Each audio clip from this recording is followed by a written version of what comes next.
So we pick up where we left off, with their victory on that island over Garin and those bad guys, but Mao revealed to be severely wounded from the battle. Sosuke is having trouble with that. Even with all that went right, he didn't really do much of anything to make a difference. Still, we've got the bad guy. There's no I in team, though there is one in fail. Do not expect my forgiveness, or any kind of deal from me. I will wipe you from this earth once I have your confession. Old guy really holds a grudge. But even as Garin's hauled away, this is clearly gnawing at the old bird. He says that Garin is a pro who prepares for eventualities like this. Him getting caught, as good as it is for them, it's worrying. He might be planning something, so they're going to need to take extreme precautions. They're lucky he's going to turn out to be a shapeshifter or an android packed with explosives. You must think of him as a highly intelligent savage beast. Or a werewolf. Yeah, that sounds like a werewolf to me. Back on the sub, Kaname learns about Mao, but not to worry. It's not as bad as it looks. Just some broken ribs and a concussion. I mean, that's not bad when you've been fighting a giant robot. She's a bit bothered at Sosuke's reaction to it all, and he won't be consoled.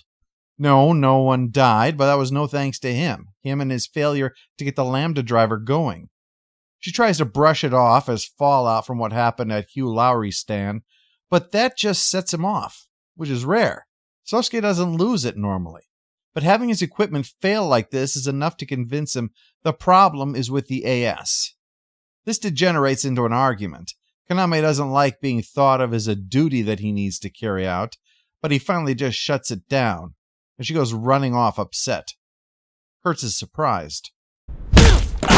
He doesn't like surprises. He lays into Sosuke for sulking because he couldn't be the hero and took it out on Kaname. Sosuke is shocked to hear that is how it looks, but her running off in tears seems pretty decisive to Kurtz. He makes clear this is a team operation, and then heads out, leaving Sosuke to stew in the fact that Kurtz yelled at him about how to properly treat a woman. I mean, where do you even go from there? Meanwhile, the engineer who looked over Venom tells Tessa there's nothing really wrong with it. No sign it's a danger, but it doesn't look like it's out of commission in any way. That's worrying. But so is what's happening on that Navy sub. The captain is apparently based upon George C. Scott and Dr. Strangelove, I practically twitching over that toy box sub being around and that he has orders to collect data on it. When I was a kid, I was captain of a boys' baseball team called the Oklahoma Sailors. Huh? Yeah, I echo this, huh? Apparently on this team he had a kid that he put in right field and made drop his pants whenever he screwed up. No, I didn't make that up. He actually claims that. Ever since I got this situation dumped on me, I think I'm starting to see how Nabi must have felt sitting out there in right field. Well, that sure was a long and pointless anecdote. It's like this guy is my mouthpiece in this show. After the bumper, we shift from the most extreme masculinity to its utter absence, as this guy in the kitchen tries to perk Kaname up before she goes wandering the ship. Sosuke goes after her in a sad music montage, leading to her looking through pictures on her digital camera of all her friends, with Sosuke at most just a background presence in her life. Makes you really think about what you're doing with it. Not much in this guy's case. Yep, this guy is on Garin's payroll and is springing him, implying that Sosuke's failure made him commit to this mission, and he's lost all faith in Mithril. But that doesn't mean he wants to be on a first-name basis with Garin, telling him to never call him John.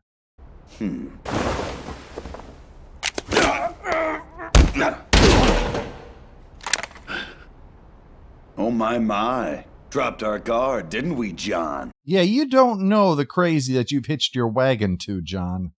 I'm sorry, but it isn't gonna work that way, John! As bad as your day at work has been, you are likely going to go home with the same number of sex organs you left with. John accepts that Garin should be given special dispensation, only for the two to get caught almost immediately after leaving. Damn it, what's the matter, Gwen? Hurry the hell up! This is really not the good guy's day. This is Gwen. I'm not here to judge. Far more important is that Kaname stumbles across this scene, but luckily Garin recognizes her before Trigger Dumb and Trigger D decide to show initiative and shoot her. With her as a hostage and the drop on them, the bridge crew have no choice but to surrender when Garn arrives. With a gun pointed at someone's head, Tess changes course like Garn wants. But then, Excuse me while I whip this out. he's got a disc with something made by one of their engineers that lets him take full control of the ship's AI, Dana. He triggers an evacuation drill, only Sosuke defies procedure, thinking Kaname won't know what to do and will need guidance. Kurtz is there too. He's just ditching, but that means he and Sosuke are free to diehard this thing as we close out for episode 22.